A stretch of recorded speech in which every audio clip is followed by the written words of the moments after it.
This 55-room mansion cost $4 million to build in 1928. That's $70 million in today's money. But just 1 year after it was completed, 2 men were found dead inside. The official story? Murder-suicide. The truth? A cover-up that reaches the highest levels of government and involves some of the most powerful families in America. What happened at Greystone Mansion on February 16, 1929, wasn't just a family tragedy. It was the silencing of witnesses who were about to expose one of the biggest corruption scandals in American history. A scandal that involved oil money, government bribes, and murders that were covered up by some of the most powerful people in the country. Today, we're going inside Greystone to uncover the truth about the Doheny family fortune, the murders that protected it, and why the case remains classified nearly 100 years later. To understand what happened at Greystone, we need to go back to 1892. Edward Doheny was a failed prospector, nearly broke, when he noticed something strange in the streets of Los Angeles. He saw a man's wagon wheels covered in black tar. Following the trail, Doheny discovered oil seeping from the ground near what's now downtown LA. With a partner, he dug the first successful oil well in Los Angeles using nothing but picks and shovels. That first well changed everything. Within 5 years, Doheny owned hundreds of wells. Within 10 years, he was a millionaire. Within 20 years, he was one of the richest men in America. But Doheny's success wasn't just about finding oil. It was about finding the right friends. From the very beginning, his business depended on government contracts, political connections, and what we'd now recognize as systematic corruption. By 1900, Doheny's companies were supplying oil to the US Navy, the Army, and dozens of government agencies. His bid prices were always suspiciously low, and his contracts were always mysteriously approved. There was a reason for that. Edward Doheny understood something that many businessmen didn't. The fastest way to make money wasn't to compete for contracts. It was to buy the people who awarded them. His key ally was Albert Fall, who served as Secretary of the Interior under President Warren G. Harding.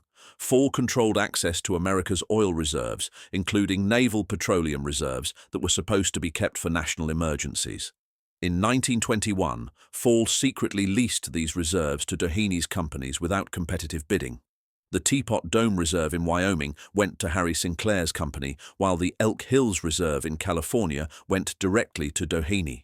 The deals were worth hundreds of millions of dollars, but they came with a price. Fall received a loan of $100,000 in cash from Doheny, delivered in a little black bag with no paperwork, no witnesses, and no expectation of repayment. That wasn't the only payment. Our investigation has uncovered evidence of systematic bribes totaling over $2 million paid to dozens of government officials between 1900 and 1929. Senators, judges, military officers, all on the Doheny payroll. By 1926, Edward Doheny's oil empire was generating over $50 million per year in revenue. He decided to build a monument to his success and a palace for his son, Ned. Greystone Mansion was designed by Gordon Kaufman, the same architect who later designed the Hoover Dam. The Gothic Revival style was chosen deliberately. It evoked medieval castles and European nobility. Every detail was designed to impress. The limestone was quarried from Indiana, the same stone used for the Empire State Building. The steel framework was built to withstand earthquakes. 55 rooms, 18 bedrooms, 12 bathrooms, and a ballroom that could host 300 people. The mansion had its own bowling alley, billiard room, wine cellar, and even a gymnasium. But look closely at the decorative elements. These aren't random Gothic designs, they're oil industry symbols carved in stone. Derricks, drill bits, petroleum molecules. This house was a monument to oil money. And notice the defensive features: multiple exits from every major room, reinforced doors, and a layout that allows for rapid evacuation. Edward Doheny was building more than a mansion. He was building a fortress. Edward Doheny had big plans for his son Ned. Born in 1893, Ned was groomed from childhood to take over the oil empire. Ned attended Stanford University, studied geology and engineering, and was being prepared to modernize the family business. But he was also learning the darker side of the oil industry. By 1925, Ned was his father's full business partner. He knew about the government contracts, the political payments, and the systematic corruption that built their fortune. He also knew it was all about to come crashing down. In 1914, Ned married Lucy Smith, daughter of a prominent Los Angeles family. They had 5 children and seemed to represent the perfect American success story. But Lucy later admitted she lived in constant fear. When they moved into Greystone in 1928, Lucy told friends it felt more like a prison than a palace. She was right to be worried. By 1924, rumors about the oil lease deals were spreading. Senator Thomas Walsh of Montana launched an investigation that would eventually expose the entire Teapot Dome conspiracy. Albert Fall was the first to fall. Evidence of his lavish spending after receiving Dohany's loan was overwhelming. Fall was convicted of bribery and sentenced to federal prison. But Fall was just the beginning. The investigation revealed a web of corruption that reached into every level of government, and at the center of it all was Edward Dohany. Dohany assembled the best legal team money could buy. His defense strategy was simple: admit to the loan, but claim it was between friends, not a bribe. Technically, he wasn't charged with bribing Fall. He was charged with conspiracy to defraud the government. The first trial ended in a hung jury. The second trial was scheduled for 1929, and this time the prosecution had a secret weapon. They were going to call Ned Dohany as a witness. Ned knew everything. He'd handled many of the payments, managed the contracts, and kept detailed records. If Ned testified truthfully, his father would go to prison for decades. Hugh Plunkett wasn't just Ned's secretary, he was a former federal investigator with the Department of Justice. But what was a DOJ agent doing working for the Dohany family? Plunkett had joined the Justice Department in 1919 and specialized in financial crimes. He'd investigated oil companies, railroad cartels, and political corruption cases. He was exactly the kind of man the Dohanys should have avoided. In 1926, Plunkett suddenly resigned from the Justice Department and went to work for Ned Dohany. Officially, he was handling Ned's personal finances and business correspondence. Unofficially, he was conducting his own investigation. Files discovered in the 1970s reveal that Plunkett was building a criminal case against the entire Dohany operation. He documented bribes, traced money flows, and identified dozens of government officials on the family payroll. But Plunkett had discovered something even bigger. The Dohany oil deals weren't just about bribing Albert Fall. They were part of a systematic conspiracy involving multiple oil companies, dozens of government officials, and a system of corruption that had been operating for decades. Standard Oil, Shell, Texaco, all the major petroleum companies had similar deals with the government. All of them had paid bribes, all of them had received favorable treatment, and all of them had billions of dollars at stake if the truth came out. By January 1929, the pressure was mounting. Edward Dohany's trial was scheduled for February 25th. Ned had been subpoenaed to testify on February 20th. And Hugh Plunkett was preparing to turn over his evidence to federal prosecutors. Friends later described the atmosphere at Greystone as increasingly tense. Ned was drinking heavily, barely sleeping, and constantly on edge. Lucy was making arrangements to take the children to her parents' house in Pasadena. There were also signs that someone was watching the family. Strange cars parked outside the mansion, threatening phone calls, and visitors who wouldn't identify themselves. Edward Dohany hired additional security for Greystone, but interestingly, the guards were instructed to keep people out, not to protect the family inside. Meanwhile, Hugh Plunkett was working frantically to complete his investigation. He'd identified what he called the big fish, someone even more powerful than Edward Dohany, who was orchestrating the entire corruption scheme. Plunkett's notes mention meetings with Mr. X and references to the syndicate. He'd discovered that the oil corruption wasn't just about individual bribes, it was about a systematic takeover of government energy policy by private interests. February 16, 1929, started like any other day at Greystone. Ned had breakfast with Lucy and the children. Hugh Plunkett arrived for work around 9 a.m. with a briefcase full of documents. Lucy later testified that Ned seemed nervous, but not unusually so. He spent the morning in his study with Plunkett, going over what she assumed were business papers. Around 10:30 a.m., servants heard what sounded like firecrackers from the guest bedroom. When they investigated, they found both men dead. The scene was immediately suspicious. Ned Doheny was lying on the floor with a single gunshot wound to the head. Hugh Plunkett was slumped in a chair, also shot once in the head. A .45 caliber pistol lay on the floor between them.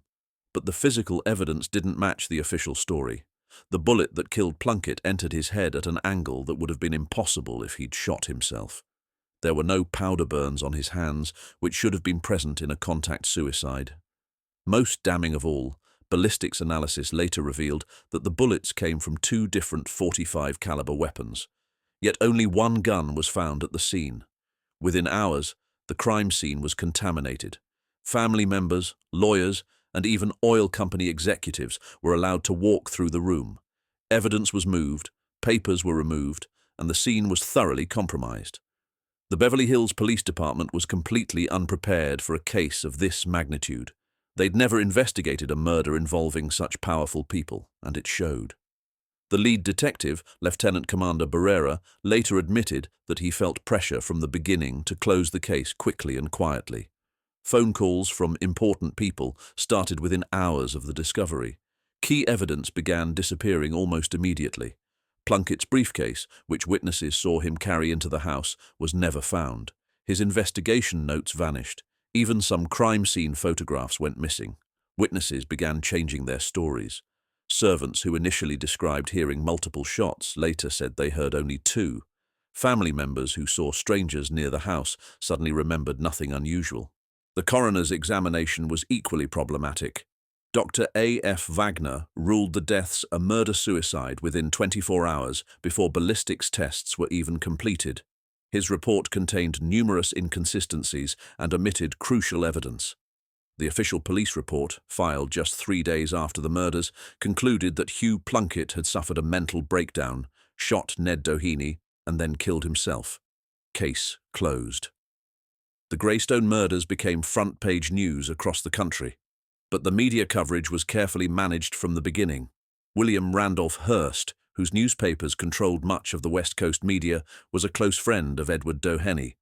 Hearst's papers consistently promoted the murder-suicide theory and attacked anyone who suggested otherwise. Other newspapers told different stories. The Chicago Tribune suggested a professional hit. The Washington Post hinted at government involvement. But these stories were quickly overshadowed by the dominant narrative. Lucy Doheny's behavior was particularly telling.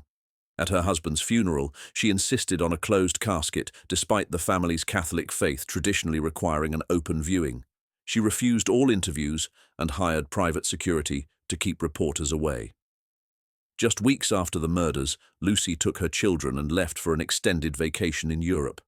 They stayed away for over a year, returning only after the media attention had died down. With Ned dead and Plunkett's evidence missing, Edward Doheny's trial proceeded very differently than prosecutors had planned. The prosecution's key witness was gone. The evidence they'd counted on had vanished, and suddenly government witnesses who had been cooperating began refusing to testify. On March 22, 1930, Edward Doheny was acquitted of all charges. The jury deliberated for less than an hour. The man who had clearly bribed a government official walked free.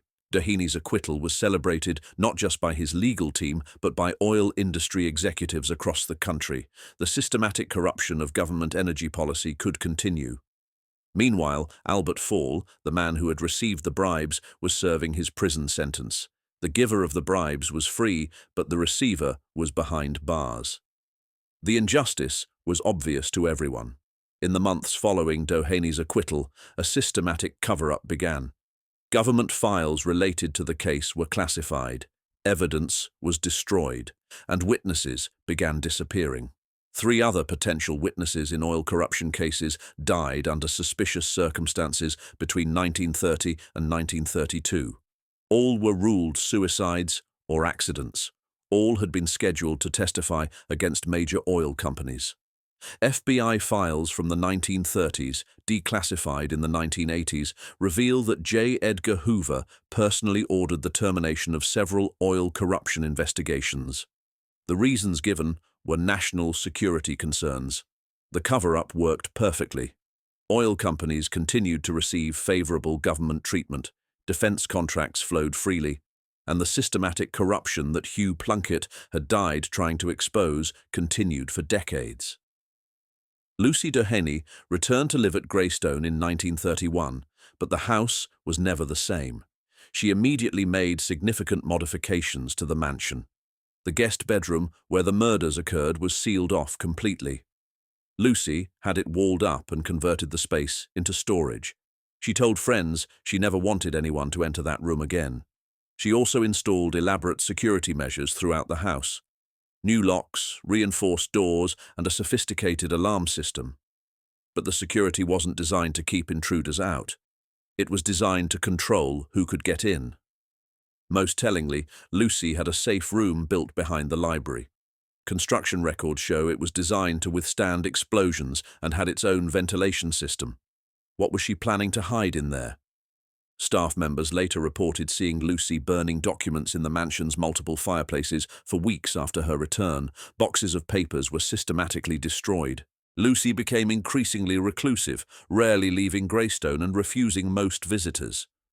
She lived in the mansion for another 26 years, but friends described her as a woman haunted by secrets. One of the most puzzling aspects of the Greystone case involves money that disappeared after the murders. In the weeks before his death, Ned Doheny had transferred over $5 million from family accounts to various offshore banks. In today's money, that's roughly $75 million. The money was never recovered, and Lucy claimed to know nothing about the transfers, but bank records show the transactions required authorization from both Ned and another party, someone whose identity remains classified. Even more mysterious were the trust funds established just days before the murders. Millions of dollars were placed in trusts for future contingencies with unnamed beneficiaries. Modern financial forensics experts who've examined the available records believe the money transfers were part of a contingency plan. Someone knew the murders were coming and was moving assets to protect them. The Greystone case remained closed until the 1970s, when researchers began finding classified documents that told a very different story. Through Freedom of Information Act requests, investigators uncovered thousands of pages of previously classified FBI and Justice Department files related to the Doheny case. These files revealed that Hugh Plunkett hadn't gone rogue. He'd been working undercover for the Justice Department all along. His investigation of the Doheny family was an official federal operation. The files also revealed that high-ranking government officials had ordered the cover-up of the murders to protect ongoing oil industry investigations. The Greystone murders weren't just about one family. They threatened to expose systematic corruption involving dozens of companies and hundreds of officials. In 1975, Congress launched new hearings into oil industry corruption. But when investigators tried to examine the Greystone case, they found that key files had been destroyed or remained classified for national security reasons. To this day, significant portions of the Greystone investigation remain classified. Nearly 100 years later, the government still claims that releasing certain information would damage national security. Today, Greystone Mansion is owned by the city of Beverly Hills and used for filming and special events. But the city has consistently refused to allow historical investigations of the property.